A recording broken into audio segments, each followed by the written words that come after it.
నమస్తే, welcome to spotlight.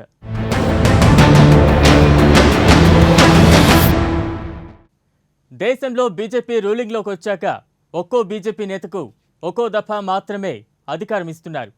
గత మోదీ ప్రభుత్వంలో పనిచేసిన కేంద్ర మంత్రులకు చాలా మందికి రెండోసారి ఛాన్స్ ఇవ్వలేదు. మరోసారి రామ్నాథ్ కోవింద్కు రాష్ట్రపతి అయ్యే అవకాశాలు లేవంటున్నారు. ఎలక్టోరల్ కాలేజ్లో మెజారిటీ ఓట్ల బీజేపీ వైపే ఉన్నందున తదుపరి రాష్ట్రపతి అభ్యర్థిగా మోదీ ఎవరిని ఎంచుకుంటారో అన్నది హాట్ టాపిక్గా మారింది. ఎన్నికల నాటికి జగన్, నవీన్ పట్నాయక్లు చేజారిపోకుండా బీజేపీ సరికొత్త వ్యూహాలకు పదును పెడుతోందా?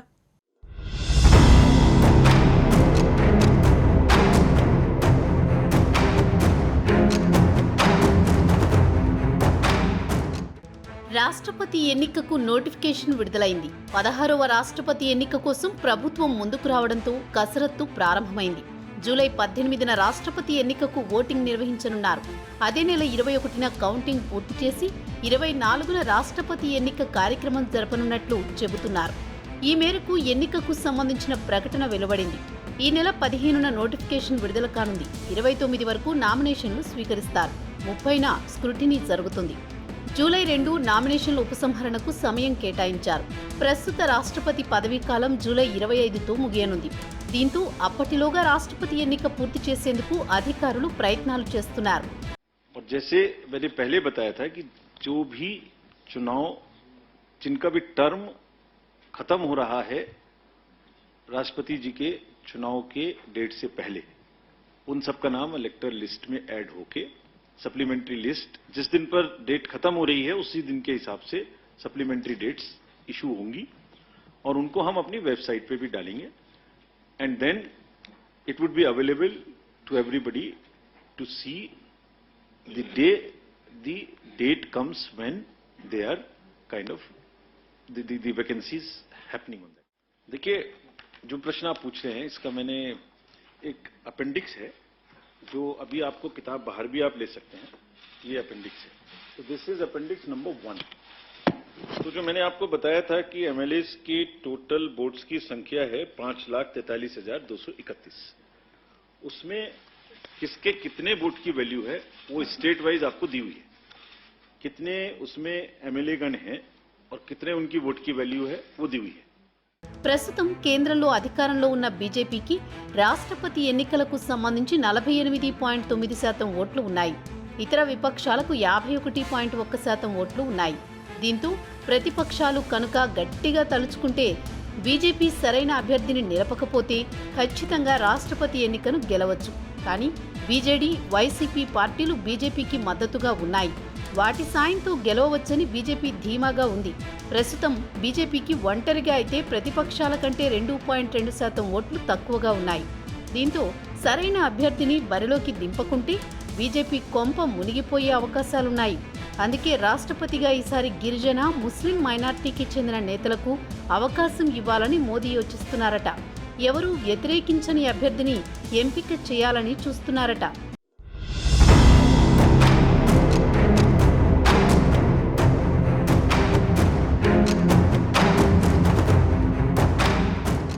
రెండు 2017లో బీజేపీ గెలుపులో మహారాష్ట్ర, తమిళనాడు, రాజస్థాన్, ఛత్తీస్గఢ్, జార్ఖండ్ రాష్ట్రాలు కీలక పాత్ర పోషించాయి. ఈ రాష్ట్రాల్లో బీజేపీనే అధికారంలో ఉండేది. కానీ ఇప్పుడు ఆ రాష్ట్రాల్లో బీజేపీ అధికారం కోల్పోయింది.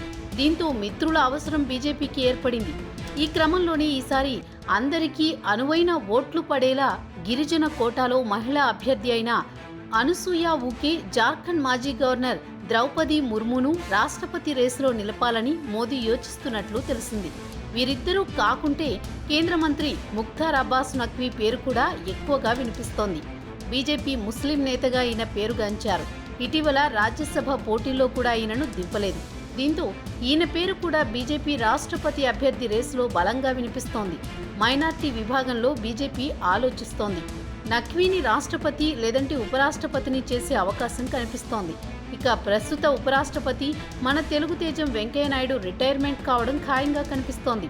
ఆయనకు మరోసారి ఛాన్స్ ఇచ్చే అవకాశం కనిపించడం లేదని మోదీ వేస్తున్న అడుగులను బట్టి స్పష్టంగా కనిపిస్తోంది.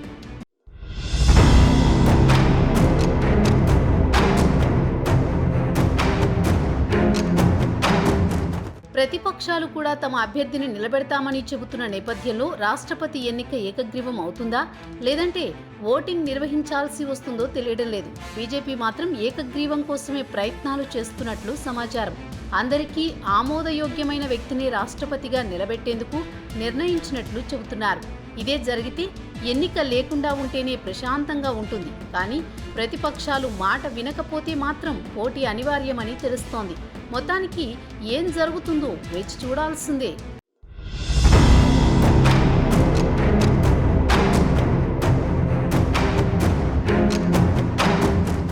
అయితే ప్రతిపక్షాలు మాత్రం అన్నా హజారేను తీసుకురావాలని చూస్తున్నాయి. ఇందుకోసం ప్రణాళికలు కూడా రచిస్తున్నాయి. దీంతో ఎవరి పంతం నెగ్గుతుందో అంతు చిక్కడం లేదు. రాష్ట్రపతి ఎన్నిక రసకందాయంలో పడనుంది. అన్ని పార్టీలు ముక్త కంఠంతో ఏకగ్రీవం చేసే సంప్రదాయానికి సిద్ధంగా లేనట్లు తెలుస్తోంది. అందుకే ఎన్నిక అనివార్యమయ్యే పరిస్థితులే కనిపిస్తున్నాయి. ఈ నేపథ్యంలో ఎవరు ఎవరిని రంగంలోకి దింపుతారో, ఎన్నిక నాటికి రాజకీయ పరిణామాలు ఏ విధంగా మారిపోతాయో అన్నది ఉత్కంఠ రేపుతోంది.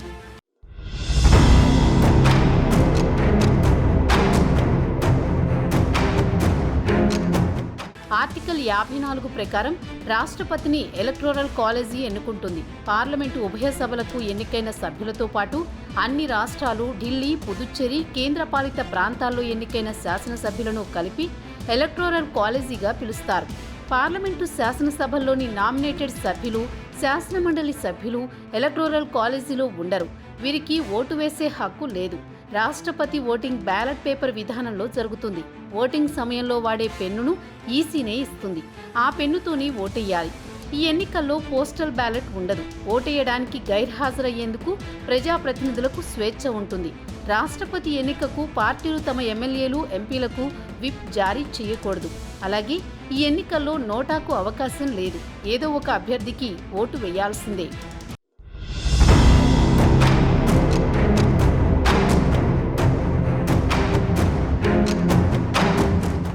దేశానికి కాబోయే కొత్త రాష్ట్రపతి ఎవరన్న చర్చ చాలా కాలంగా నడుస్తోంది. అసలు రాష్ట్రపతి ఎన్నికలు ఎలా జరుగుతాయి? ఎమ్మెల్యేలు, ఎంపీల ఓటు విలువ ఎలా డిసైడ్ చేస్తారు? తెలుగు రాష్ట్రాలకున్న ఓట్లెన్ని? ఎలక్టోరల్ కాలేజీలో బీజేపీకి ఉన్న ఓట్లెన్ని? విపక్షాలకున్న ఓట్లెన్ని?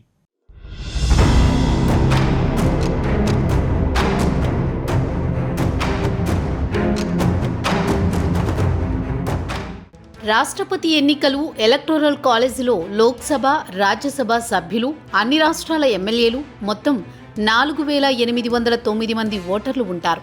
వీరిలో ఎంపీలు 776 మంది, అందులో లోక్సభ సభ్యులు 543, రాజ్యసభ సభ్యులు 233 కాగా ఎమ్మెల్యేల సంఖ్య 4,033.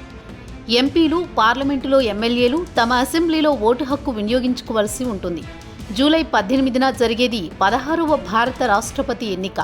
ఎన్నిక కాబోయేది మాత్రం 15వ రాష్ట్రపతి. ఎందుకంటే బాబు రాజేంద్ర ప్రసాద్ 1952 నుంచి వరుసగా 2 సార్లు రాష్ట్రపతిగా ఎన్నికయ్యారు. రామ్నాథ్ కోవింద్ 14వ రాష్ట్రపతిగా కొనసాగుతున్నారు. రాష్ట్రపతిగా ఎన్నికైన వారు ఎన్నిసార్లైనా ఆ పదవికి పోటీ చేయొచ్చు.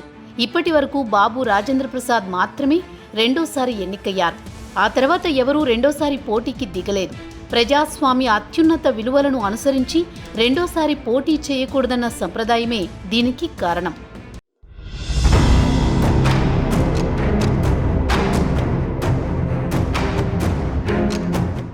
ప్రస్తుతం ఎలక్టోరల్ కాలేజీలో 776 మంది ఎంపీలు ఉన్నారు. వారి ఓట్ల విలువ 5,43,200. ఇక 4,033 ఎమ్మెల్యేలు ఉంటే వారి ఓట్ల విలువ 5,43,231గా ఉంది. ఈ ఓట్ల విలువలో ఎన్డీఏకి 49%, యూపీఏకి 24.02%, ఇతర పార్టీలకు 26.98% బలం ఉంది.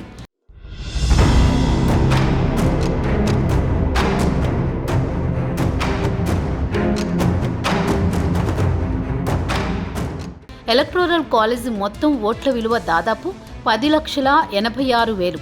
అందులో బీజేపీకి 5.42 లక్షల ఓట్లు వస్తాయని భావిస్తుంటే విపక్షాలకు 4.49 లక్షల ఓట్లుంటాయని భావిస్తున్నారు. ఎంపీ ఓటు విలువ 700 ఉంటే ఎమ్మెల్యే ఓటు విలువ రాష్ట్రానికి ఒకలా ఉంటుంది. కర్ణాటక ఎమ్మెల్యే ఓటు విలువ 131 ఉంటే యూపీ ఎమ్మెల్యే ఓటు విలువ 208 ఉంటుంది. సిక్కిం ఎమ్మెల్యే ఓటు విలువ అతి తక్కువగా 7 మాత్రమే.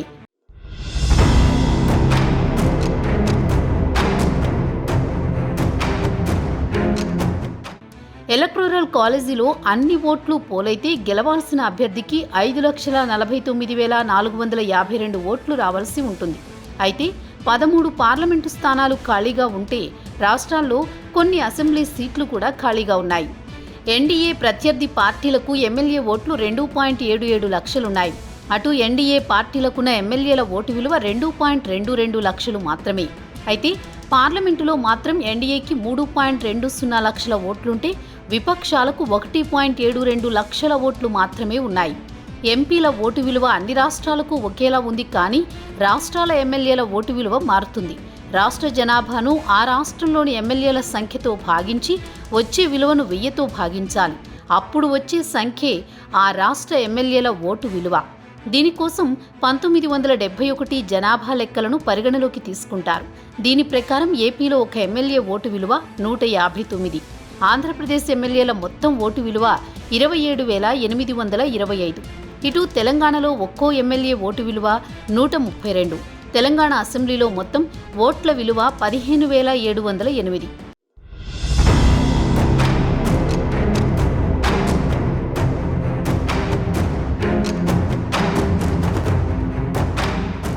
ఇక దేశంలోని అన్ని రాష్ట్రాల ఎమ్మెల్యేల ఓటు విలువలను మొత్తం ఎంపీల సంఖ్యతో భాగిస్తే ఎంపీల ఓటు విలువ వస్తుంది. 2017లో ఎంపీ ఓటు విలువ 708 ఉంది. కానీ ఈ ఏడాది జరగబోయే రాష్ట్రపతి ఎన్నికల్లో పార్లమెంటు సభ్యుల ఓటు విలువ 700కు తగ్గే అవకాశమున్నట్లు అధికార వర్గాలు చెబుతున్నాయి. జమ్మూ కాశ్మీర్ ఈసారి ఎన్నికల్లో పాల్గొనకపోవడమే ఇందుకు కారణం. ప్రస్తుతం జమ్మూ కాశ్మీర్ అసెంబ్లీకి ఎన్నికలు నిర్వహించే పరిస్థితి లేకపోవడంతో ఆ మేరకు ఓటు విలువ తగ్గనుందని సమాచారం.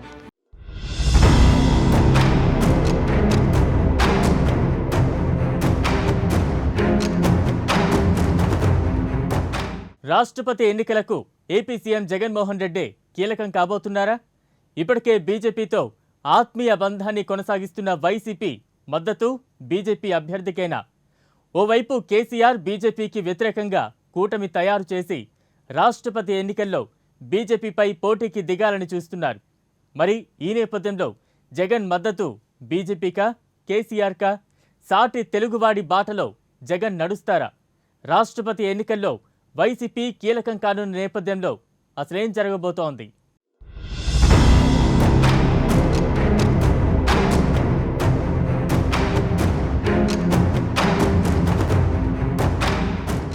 రాష్ట్రపతి ఎన్నికలకు అధికార ప్రతిపక్ష పార్టీలు ఢీ అంటే ఢీ అంటున్నాయి. ఈసారి ఎన్నికలు రసవత్రంగా మారబోతున్నాయి. దానికి ప్రధాన కారణం అధికార ఎన్డీఏకి రాష్ట్రపతి అభ్యర్థిని గెలిపించుకునే బలం పార్లమెంటులో ఉన్న రాష్ట్రాల అసెంబ్లీలలో మాత్రం వెనుకబడి ఉంది.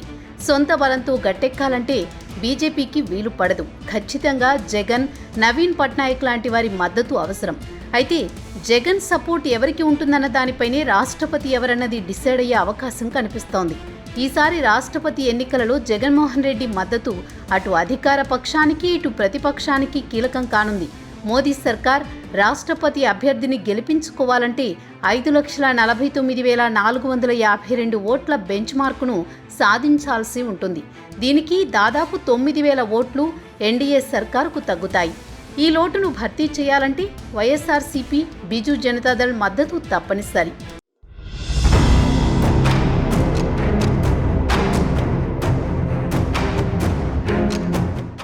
గత రాష్ట్రపతి ఎన్నికల్లో ఎన్డీఏ కూటమి అభ్యర్థి రామ్నాథ్ కోవింద్ను టీఆర్ఎస్ మద్దతు ప్రకటించిన సంగతి తెలిసిందే.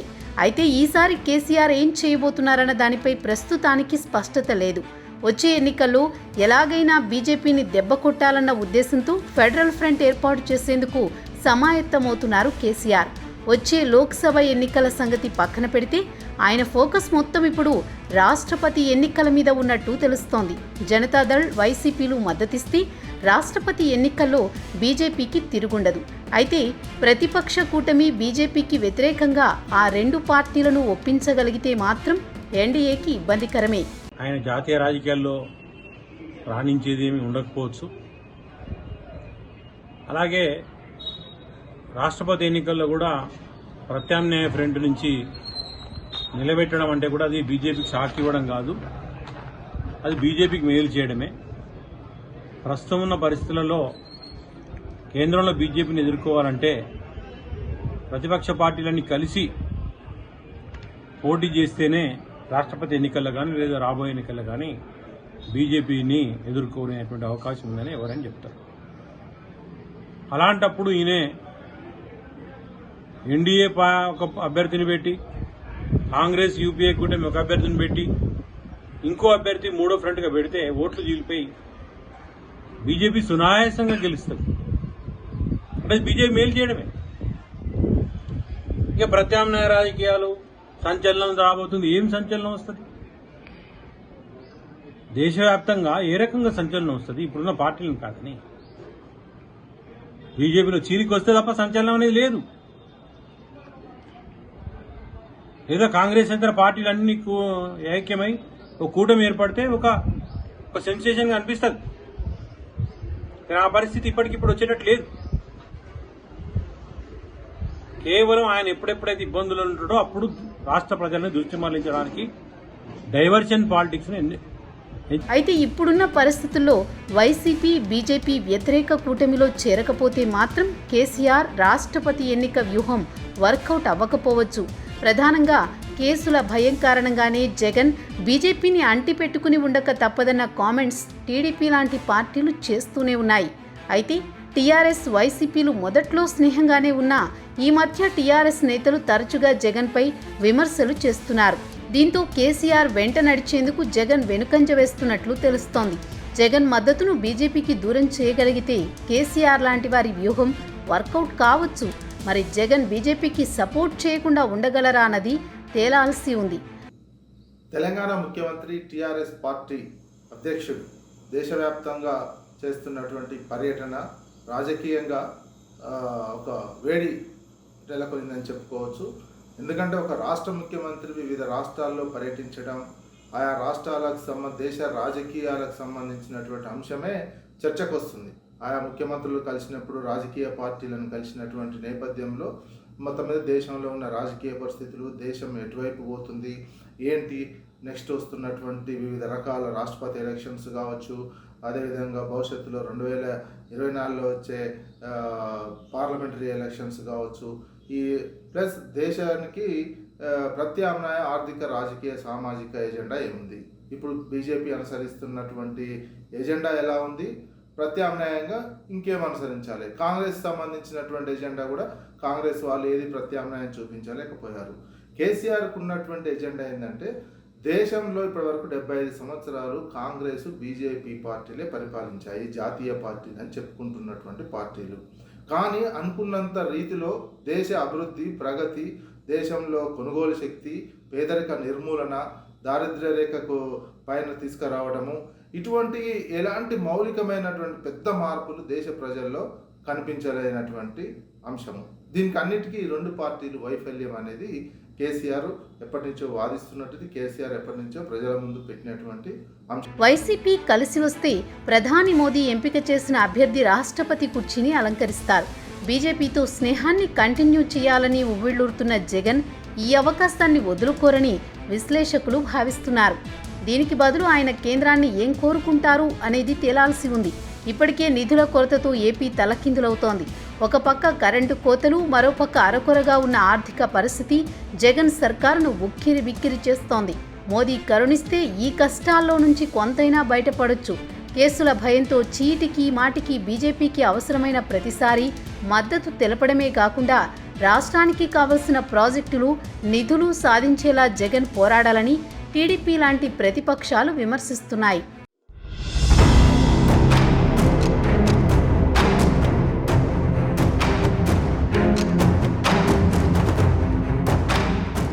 మొత్తంగా విపక్షాలు అందరూ కలిసికట్టుగా ఉంటే గనుక బీజేపీకి దిమ్మ తిరిగే షాక్ ఇవ్వొచ్చనే వ్యూహంతో అడుగులు వేస్తున్నట్టు తెలుస్తోంది. అయితే జగన్ మాత్రం అధికార పక్షానికి సపోర్ట్ చేస్తే పరిస్థితి తలకిందులవుతుంది. మరి రాష్ట్రపతి ఎన్నికల్లో ఏం జరగనున్నది అన్నది త్వరలోనే తేలనుంది. ఇది ఇవాల్టి spotlight. Stay tune to prime 9 news.